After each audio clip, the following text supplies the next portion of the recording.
ఒక ఫంక్షన్ ఉంది సార్ చిన్నది, ఒకసారి మీరు వస్తే బాగుంటుందని అన్నారు. సరే అని వచ్చాను. వచ్చిన తర్వాత ఇక్కడ ఇంతమంది సక్సెస్ పీపుల్ ఉన్నారని అర్థమైంది. రాంబాబు గారు నాకు తెలిసి, రాంబాబు గారు నేను అప్పుడప్పుడు సరదాగా మాట్లాడుతుంటాను ఆయనతో ఫోన్లో. కానీ మాట్లాడిన ప్రతిసారి ఏదో ఒక విషయాన్ని, కొత్త విషయాన్ని ఆయన చెప్తూ ఉండేవాళ్ళు. నేను అనుకునేవాడిని రాంబాబు గారు హీఈస్ నాట్ పర్సన్, ఆయన ఒక లైబ్రరీ అని. ఎందుకంటే అంత గొప్ప మనిషి. అంటే మేబీ మీకు అందరికీ తెలుసు, మీరందరూ ఆయన దగ్గర నుంచి వచ్చే పాజిటివిటీ వల్ల మీరందరూ చాలా మంచి సక్సెస్ఫుల్గా జర్నీ చేస్తున్నారు. కానీ ఆయన మిడిల్ క్లాస్ మనస్తత్వంతో మనకు కొంచెం చూడటానికి తక్కువగా కనిపించవచ్చు, కానీ ఆయన బ్రెయిన్ చాలా గొప్పది. ఎందుకంటే ఆయన ఇక్కడ ఉండాల్సిన బ్రెయిన్ కాదు అది, బట్ మీ అందరి కోసం ఆయన ఉన్నారు నిజంగా ఇక్కడ. అలాంటి వ్యక్తి ఉన్నప్పుడు ఆయన్ని ప్రాపర్గా యూటిలైజ్ చేసుకోవటం చాలా మంచిది.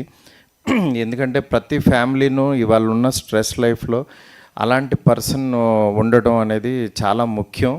ఎందుకంటే పొద్దున్న లేచిన తర్వాత నెగిటివ్ కంటెంట్, నెగిటివ్ వీడియోస్ అవ్వచ్చు, నెగిటివ్ పీపుల్ అవ్వచ్చు, మన చుట్టూ చాలా నెగిటివిటీ ఉంటుంది. అలాంటి దాంట్లో ఒక పాజిటివ్గా చూడటం సొసైటీని అనేది ఎవరో ఒక వ్యక్తి ద్వారా అది చెప్పుకుంటూ వెళ్ళడం, దాన్ని ఆచరించడం అంటే చాలా కష్టమైన విషయం.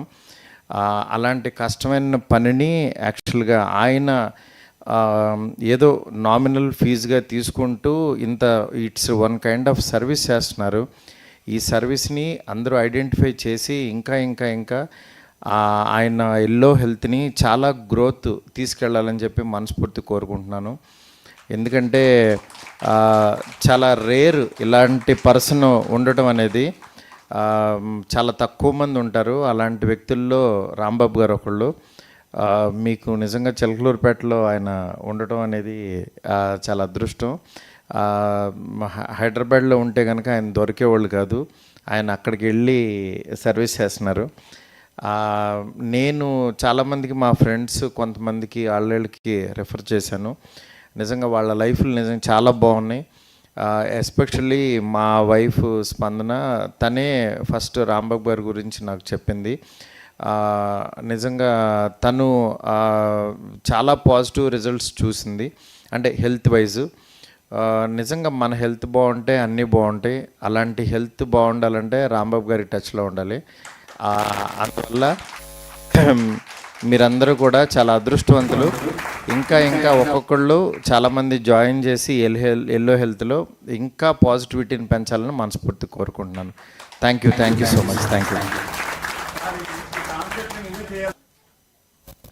తప్పకుండా.